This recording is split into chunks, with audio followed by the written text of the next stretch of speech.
Hi there, folks. Welcome to Spectrum Pulse. We talk about music, movies, art, and culture.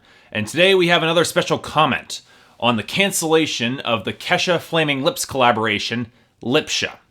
In 2013, after the release of pop star Kesha's second album, Warrior, the previous year, Wayne Coyne, the frontman of critically acclaimed psychedelic rock act The Flaming Lips, released a rather interesting press release suggesting that he and Kesha would be collaborating on a full-length album. The album would be titled Lipsha, a portmanteau of the two acts' names, and would be a full blending of their styles. The response to this development was somewhat expected. Some eye rolls from Flaming Lips fans who only knew of Kesha as the singer of TikTok, some general jubilation from Kesha fans anxious for new material, and some reserved interest from music critics who were intrigued by how such a collaboration would develop and what product that it would produce. It would not be the first time that these two had worked together either. On the Flaming Lips' last album, The Flaming Lips and Hetty Fuentes, the opening track 2012 was a collaboration between the two acts, and one that was fairly well received by critics and fans alike, as was Past Lives, a song included on the deluxe edition of Warrior, co-written with songwriter Ben Folds, and once again, a favorite of fans and critics. And thus, many were waiting for the release of Lipsha with bated breath. They weren't sure if it was going to be good by any stretch of the mind, but it would certainly be interesting given the half-insane creative impulses of both acts, and yet the incredible talent that they both have to realize such visions in a culpable and populist form.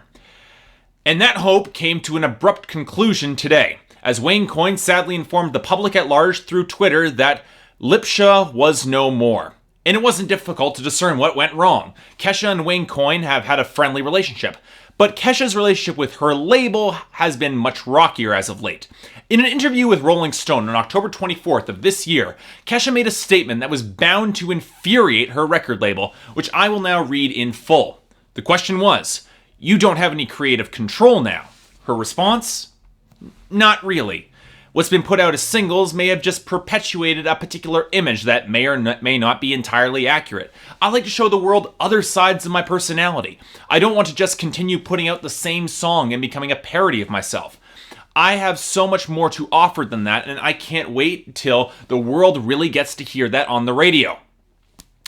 Well, one can be sure that will not be happening now, and with the cancellation of Lipsha, one can easily surmise that this was not a voluntary withdrawal by Kesha, but an act of coercion, a move by backing label RCA Records in an attempt to assert control over her image, and more importantly, her brand. The sad fact is that music only plays a secondary role in this particular story, particularly music quality, and Lipsha is only an unfortunate casualty in an increasingly turbulent relationship between Kesha and her record label.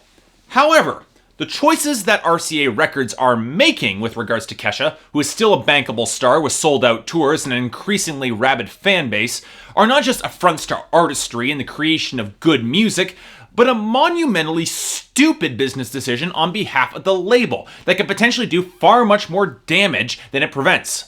So this special comment is not directed at fans of Kesha or of the Flaming Lips. This is a message directed straight at the record executives who chose to make an absolutely boneheaded decision out of fear of loss of control, or worse. And here is why. My first point. Kesha's previous album, Warrior, was terribly marketed. Now, I've gone on record saying that Warrior was the best pop album of 2012, and I'm willing to stand by that decision. But the mainstream public wouldn't have known, given the absolutely calamitous marketing of that album. Putting aside my critical acclaim of Warrior, the mainstream entertainment press was mostly positive on the record, especially the deluxe edition. The album was a masterstroke of genre-hopping exuberance that showed wide creative possibilities that Kesha going forward and what she was willing to explore. And RCA Records blew it. After Die Young was unfortunately tainted by the Connecticut shooting, the label chose to double down on Kesha's established brand and not move away from it under any other circumstances. Songs like Dirty Love, an electro-punk shot of adrenaline with Iggy Pop, and Only Wanna Dance With You, a rollicking rock song reminiscent of the Strokes and even featuring frontman Julian Casablancas, or Last Goodbye, a heartfelt folk-inspired song, or Gold Trans Am, a song that would have easily fit onto country rock radio, all were ignored. Instead, we got Come On, a passable song but nowhere near her best, and Crazy Kids, with a tacked-on will.i.am guest verse that only served to insult the intelligence of everybody involved. The issue here is a matter of branding. If you do not diversify and expand your brand to fit with changing climates, your brand will suffer. But more on this in a bit. And this leads directly to my second point. will.i.am. As one of the unfortunate individuals who had to suffer through and review his critical abortion of a solo album, Willpower, I can comfortably make the statement that will.i.am's influence on the music scene of 2013 in the mainstream has been absolutely toxic. Scream and Shout and hashtag That Power might have achieved mild chart success, but his accusations of plagiarism and his perpetuation of the most aggressively stupid and banal pop music in existence was absolutely poisonous. And in 2013, the majority of the mainstream public realized it too. And yet, the record labels did not realize this.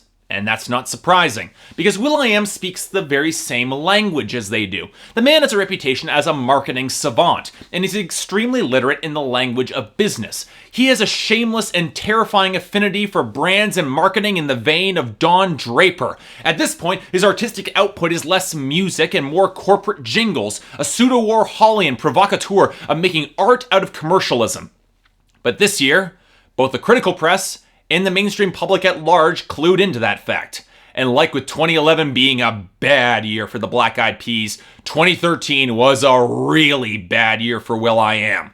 The fact is that people react overwhelmingly negatively to the obvious in-your-face advertisement, especially when it's immediately revealed to them. So, coming back to Kesha, her third single, Crazy Kids, was projected to be released. And then a will.i.am guest verse was demanded under the misguided and myopic and incredibly moronic belief that it would drive more sales. And it backfired. Big time. Critics universally thrashed will.i.am's haphazard, slurring, overwhelmingly offensive verse, and combined with a terrible video, Crazy Kids flopped. And instead of blaming will.i.am, an appallingly stupid lyricist who is widely getting condemned by everybody else, the label blamed Kesha and refused to release any additional singles from that album. But now we should look at the current Kesha single on the charts right now, Timber, a song that she wrote with Pitbull. If you're not familiar with Kesha's work, it would sound like a bit of a departure from her typical style, at least in terms of instrumentation. Except it's really not. Gold Trans Am was a country rock song that was quite analogous to this, albeit superior in quality. Now, keep in mind that I like both of these songs. Gold Trans Am is better, to be sure, but Timber's not bad. But I'm sure there's somebody at the label who's scratching their head and wondering why the hell Timber is becoming a decent hit for her and continuing to rise up on the charts every week. Well, that's an easy enough question to answer.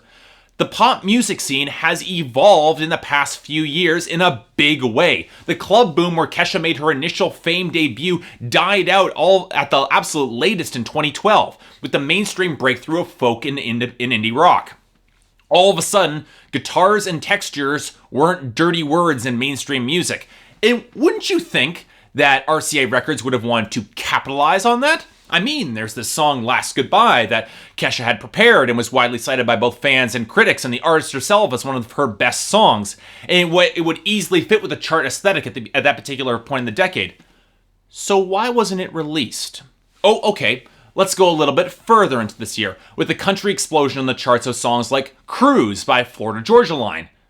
You know, doesn't Kesha already have songs like Gold Trans Am or Wonderland that would be a perfect fit to slide into country radio, a scene that Kesha has already freely admits that she likes? Hell, her mother was a country songwriter who worked with Johnny Cash. Why on earth did RCA Records think that continuing to focus on club brag rap was a smart idea, particularly in comparison with the charts this year? Really, the release of Timber was probably the smartest thing RCA Records has done this year, trying to capitalize on the folktronica bandwagon that Avicii started. And surprise, surprise, it's selling well, and will probably hit the top 10. Gee, wouldn't they have liked to have that success throughout the year and sell even more singles? And RCA Records has industry analysts watching these developments, so they're not uninformed idiots. So, where did everything go wrong? Well, I don't actually know for sure, but here's my speculation. RCA Records saw Kesha experimenting and working with Alice Cooper, The Flaming Lips, Ben Folds, and Pat Carney of the Black Keys, and they got worried, particularly with their terrible promotion efforts didn't exactly lead to huge opening sales for Warrior. So they did what scared executives do when they see somebody trying a new idea, particularly one that doesn't coincide with the branding expectations that they were trying to create, and they want to completely avoid taking any responsibility. They took the coward's way out. They chose to double down on her existing brand in order to wring out as much money as they possibly could. And then they booked her on tour with Pitbull, under the assumption that the mainstream public would like to see two stars from the club boom together. But there are two big problems with this. Number one, when you choose to anchor your brand to a dying trend like the club boom, no matter how much doubling down you do, you're ultimately going to lose, particularly when you're not putting your best material forward. Secondly, did any of these RCA record executives go to any of the Pitbull Kesha concerts this year? Because I was there, and you could easily tell the difference between the Kesha crowd and the Pitbull crowd. Kesha's crowd was looser, younger, significantly more wild, and an entirely different demographic than the older, more conventional, more Jersey Shore-esque Pitbull crowd. This shows that once again, Kesha's audience understands her appeal better than her record label, and they would often be a group who are more open to going in for Kesha to go into offbeat or more weird directions. They're also the crowd, by the way, who are pissed to high heavens that Kesha does not have the same degree of creative control that, say, Lady Gaga does. If anything, RCA Records should be taking plenty of notes and lessons from Lady Gaga's label Interscope. The two artists, Lady Gaga and Kesha, have followed a similar creative direction after all. But while Lady Gaga was given everything she could have wanted after the chart success of The Fame and The Fame Monster, RCA instead chose to limit and fight creatively with Kesha at every turn. And for the life of me, I don't understand why. Kesha has proven that she has real pop appeal, populism, a cult of personality, and some serious songwriting chops just like Gaga.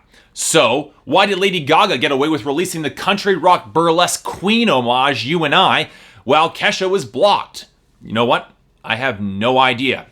So, I've already illustrated why RCA's Records' inept management of Kesha and complete myopia when it comes to how the charts have proven widely detrimental and how this management, which they refuse to take responsibility for, is damaging to Kesha's career and the bottom line. So, one can't exactly be surprised why they canceled Lipsha. After all, it's a move in what one consider a deliberately anti-commercial direction, and one could make the reasonable argument that it would not chart a single hit. So why on earth should she be allowed to make it, particularly if she discovers that she wants to push her brand in that direction in the future? No. Best hamstring her career now and confine her to her brand as a one-trick pony or a parody in a pop marketplace that is no longer interested in that brand. But here's why this decision is absolutely imbecilic as a business question and a business direction for RCA. For starters, record creation, production, and promotion would be a lot simpler than the average process of putting together and promoting the typical pop album. I mean, have you met Wayne Coyne? The man is a walking studio who drops multiple records in a year. He's the Robert Rodriguez of the music industry. He and Kesha could probably bang out a coherent, interesting, and likely thoroughly compelling and marketable album in 2 weeks, a month at tops. The two work that well together. Then you send the two of them onto the festival circuit, where they will be a huge draw because of their insane live shows brought together. Not only are you bringing together two mostly separate audiences and playing to two separate demographics, the long-cultivated Flaming Lips fans and the younger, equally as weird Kesha fans, most of which I would suspect get along with each other pretty well, you're bringing together two of the acts with the best live spectacle currently in the music industry. And there's also the critical factor that's being ignored. With the rise of Pitchfork and the culture of music criticism, a Flaming Lips Kesha collaboration would draw attention from that particular group of critics. And while critical acclaim isn't always enough to move huge amounts of records, it can definitely work in Kesha's favor, as well as reinforcing her brand and winning over some of the hipster set. And at this point, most industry analysts would not be able to make a justified prediction that a Kesha Flaming Lips single would not chart. Keep in mind the Flaming Lips have a strong popular streak of their own, that they have had charted singles in the late 90s, which Kesha would only be able to improve.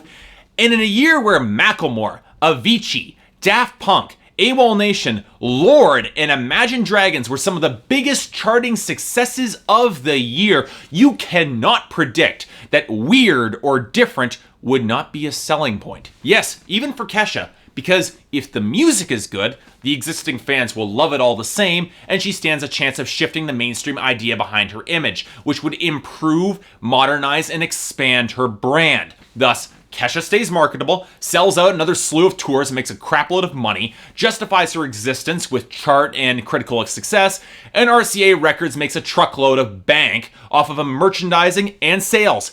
Everybody wins! So, let's assume that this discussion came up in the RCA Records boardroom. If it didn't, that's appalling, but let's move on from that. Why on earth did they choose to kill the Lipsha project then? Well, that's simple. Fear.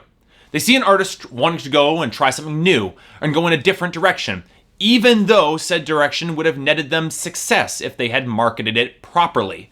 And they get anxious because they want to protect their increasingly irrelevant jobs. They know that they need Kesha a lot more than Kesha needs them. At this point, she's made it public that she hoped to get dropped from the label. She's made it clear that she'd release her music to her fans for free if she could. This is an artist who's rapidly proving uncontrollable by her label because they're sticking to a brand that is already proven irrelevant in the mainstream marketplace.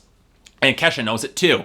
So they opt to kill a passion side project of hers because they think that will knock her back into line, even when that project could stand to make the label a fair amount of profit off of the festival circuit and off of sales. And yet they're too scared to see it.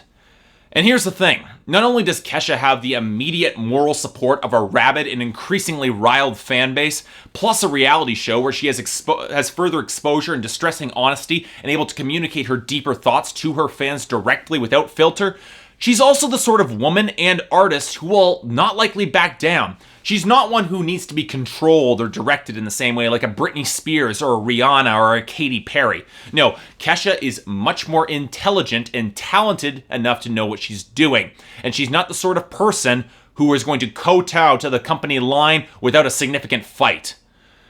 And yet, there shouldn't even be a fight. There doesn't need to be a fight. RCA Records needs to wake up and give Kesha the creative control that she deserves. Not because it's the good thing for artistic viability, but it stands to make them a profit. Because with the success of songs like Timber and the unfortunately unrealized potential of some of the songs on Warrior, it's clear that she knows what she's doing a lot more than the record industry does. She hasn't made the career-crippling decisions that would suggest or justify that she doesn't want to attain some level of success. And since I've categorically proven that if Lipsha was allowed to be made and released, it could have netted RCA Records a significant profit. And in an era where record labels are becoming increasingly irrelevant, the choice was a monumental miscalculation, and one that I can only hope is resolved as quickly as possible and hopefully reversed before it ruins any more careers. And Kesha, if you happen to see this video, when I met you in person, before the concert in Toronto during the summer, I gave you a book, an anthology of short stories. It's actually this book. I don't know if you've had a chance to look at it yet. In that book was a story I wrote titled Last Call, one that your work and your career inspired me to write and get published. It was dark, it was twisted, it was confusing. I don't even know if you bothered to read it. But right now it's proving eerily, sickeningly prophetic. I don't want to see everything in that story come true. So, Kesha, whatever happens, don't give up. Please, please don't give up.